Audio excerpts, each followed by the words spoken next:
এবার শিয়ালদা কল্যাণী সীমান্ত local stoppage দেবে বিধাননগর স্টেশনে। শিয়ালদার পাশাপাশি অন্যতম ব্যস্ত একটি স্টেশন হল বিধাননগর। সকাল সন্ধ্যা মিলিয়ে প্রত্যেক দিন কয়েক লাখ যাত্রী এই স্টেশনের মাধ্যমে যাতায়াত করেন, কিন্তু মাঝে মধ্যেই হেনস্থার মধ্যে পড়তে হয় যাত্রীদের। এই অবস্থায় বিধাননগরের যাত্রীদের জন্য সুখবর দিল পূর্ব রেল। একটি লোকাল ট্রেনের স্টপেজ দেওয়া হবে বিধাননগর রোড স্টেশনে। এই নিয়ে কী জানিয়েছেন পূর্ব রেলের আধিকারিক, শুনুন তার মুখেই।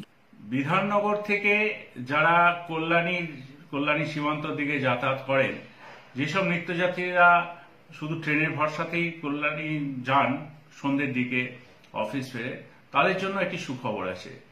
আগামী 12 ফেব্রুয়ারি থেকে পূর্ব রেলওয়ে একটি সিদ্ধান্ত নিয়েছে যে কল্যাণী সীমান্ত লোকাল, যেটি সন্ধ্যে 7:10 শিয়ালদা থেকে ছাড়ত, সেটাই বিধাননগরে এতদিন দাঁড়াতো না। এইবার এটা স্টপেজ আমরা বিধাননগরে দিচ্ছি আগামী 12 ফেব্রুয়ারি থেকে, যেটি সন্ধ্যে 7:17 বিধাননগরে এসে দাঁড়াবে। এই ট্রেনটি কল্যাণী সীমান্ত পর্যন্ত যাবে এবং আমরা আশা করি নিত্যযাত্রীরা আমাদের এই খবরে দারুণ খুশি হবে। আমরা তাদের এই হাত বাড়িয়ে দিতে পারে, আমরাও খুশি। তাদের যাতে অসুবিধা না হয়, রেল এটা সবসময় ভাবে।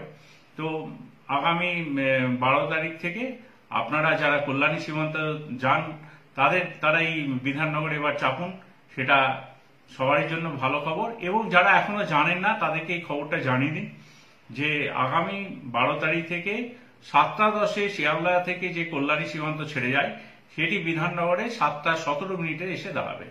ধন্যবাদ।